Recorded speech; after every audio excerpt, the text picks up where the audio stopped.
It's been a pleasure. Thank you. I've been looking forward to this for 2 years. I bought the ticket for the Denver workshop in 2020, and COVID happened, and I survived a year of unemployment but never refunded my ticket.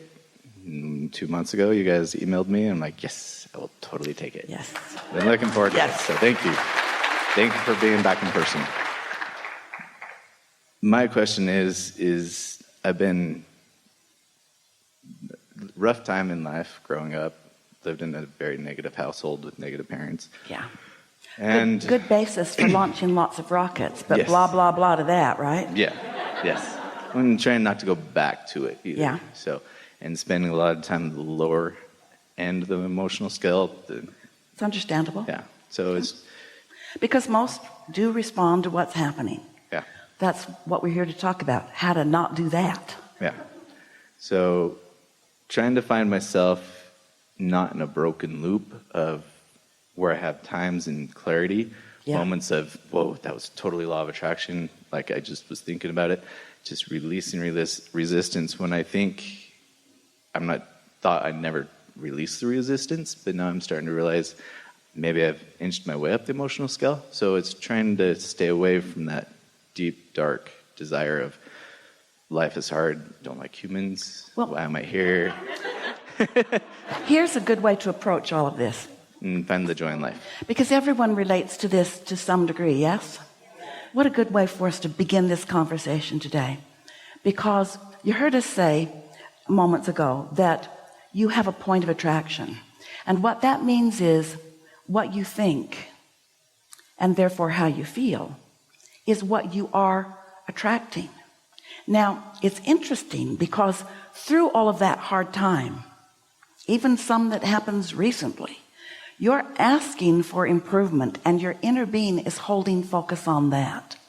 So the law of attraction is responding both to what you want and to where you stand vibrationally in relationship to it. That's why there can feel like there's a tug of war, and that's what negative emotion is.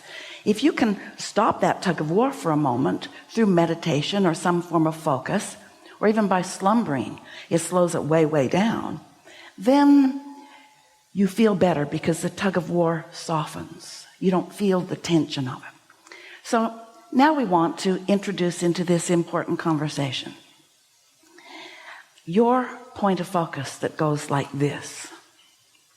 I can tell by the way I feel whether I'm letting in all I've asked for or whether I'm in the way of it. It really is only that simple. Nothing else is standing between you and anything you want. Now that's kind of hard to hear, especially when you started out with hard times, because it felt to you that hard times were coming to you and you weren't asking for them. Felt like you weren't asked for them. Who would ask for hard times? But you did, from your non-physical perspective.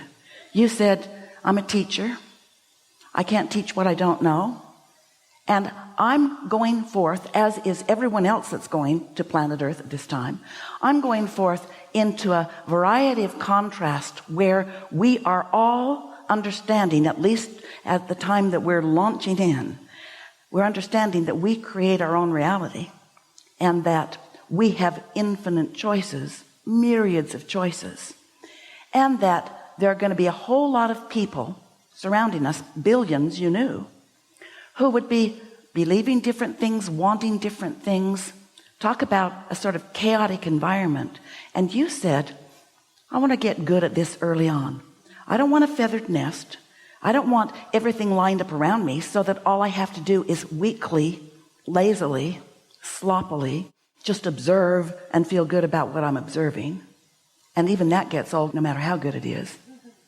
I want to know how to maintain my balance because I believe in these things. I believe in free will of 100% of the population on planet Earth, in the universe, because I know that the law of attraction responds to every vibrational frequency.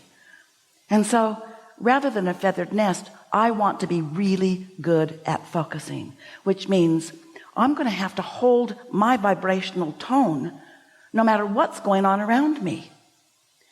Because otherwise, I will be in a trap, as so many generations that have gone before me have been, where I will be living a very conditional love, because they're not all going to behave the way I might think I need them to behave in order for me to feel good. They're not going to do it. But I want to love anyway. I don't want to be part of the world that needs to line up in segments, pigeonhole and catalog, and say, this is what we believe in, this is the right way, and therefore everyone else is wrong. And then gather a stance of pushing against what I don't want, because I know you said, we said we'd remind you. I know that the law of attraction is responding to my own thoughts. And if I'm pushing against what I don't want, I'm attracting what I do not want. That's not why I'm going into this body. That's not what creation is about for me. I want variety. I don't care if it's difficult. I'll figure it out as I go along. And in time, it will be hard enough for me that I will start looking for answers, and I will find them, because I know you said, from that non-physical perspective, no matter how much is going on around me, if my desire is strong enough, I will find the way. Desire is a very powerful thing.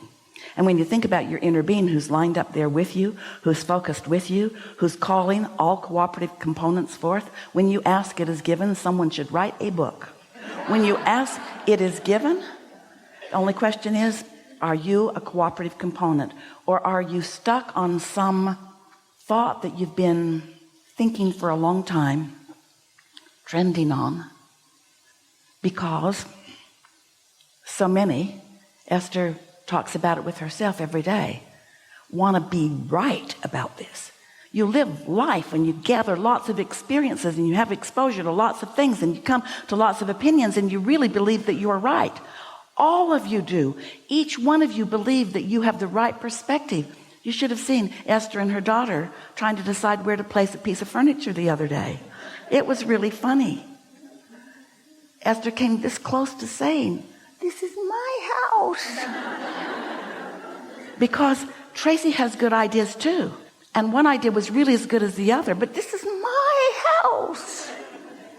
And so what you want to do is find a way that, rather than needing to be right to prove something that can never be proven because it isn't in question, your value or your worthiness, you want to know instead, am I in alignment with my source energy, who is the holder vibrational frequency of all that I have become, and that all that I desire, and that all that is in the process of becoming, where I and others can see it and hear it and smell it and taste it and touch it. Yeah? That makes so much sense to you, doesn't it? As you hear it right now, you feel the resonance of that. So that means your work is, and you said such good words about this, when you're involved in life and you run across yet a new experience that causes you to feel a new pinch of negative emotion, that means this is an opportunity for me to release some resistance. But if it's a strong, hard pinch, if it's a very strong negative emotion, right here, right now, you're not going to do much to release the resistance. Usually you're going to double down and make your claim and explain why you're feeling it, and do your best to convince anyone involved why you're feeling it. But in time, as you can do less of that, then little by little, and these are the words that we want you all to take away from this gathering more than all others put together. Bit by bit, you will stop renewing your resistant pattern. Because if you don't keep renewing your resistant pattern about this or that or this or that or this or that, it will peter out. It will cease to exist. It will be clear attraction. You'll be a cooperative component because you've released that. Jerry used to tell the story of sitting in front of a fireplace when he was a kid. And sometimes there were some very popping logs on the fire that gave off a lot of sparks. And when one would hit a piece of his clothing, Jerry discovered very quickly, the faster he got that spark off, the less likely it was to damage his clothing. And negative thoughts are the same way in this sense. The faster you turn your attention from them, the faster you do not continue to activate them by your attention, the faster you do not continue to activate the vibration in you of that thing you're focused on, then the easier it is to do. But if it's something you've been carrying around for a while, don't try to do it right now. It'll just make you nuts. But first opportunity that you have, think it through.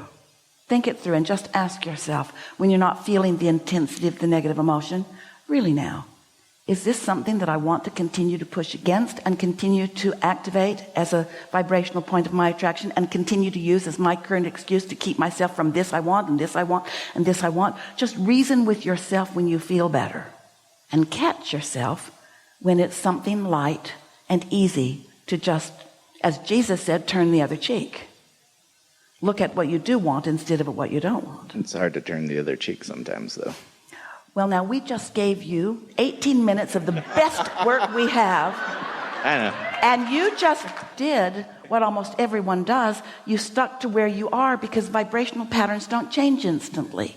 In other words, this may sound like so many words to you, but they are so many words about laws of the universe that as you hear them and integrate them and apply them, and most of all, care so much more about feeling good than anything else, so much more about feeling good than anything else, so much more about feeling good than anything else, we know for sure that even though it's hard, don't start with the hardest things, start with the easiest things, and show yourself how you can focus by deliberate intent.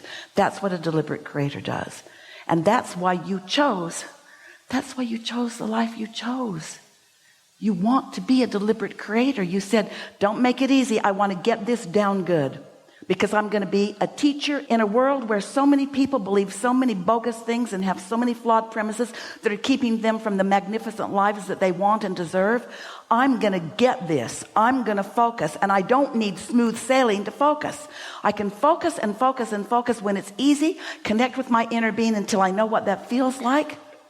Activate within myself more often than not the feeling of love, less and less feel hate or discontent or aggravation of any kind until you'll have your sea legs. You will. Thank you. Really good way to begin. Really good way to begin.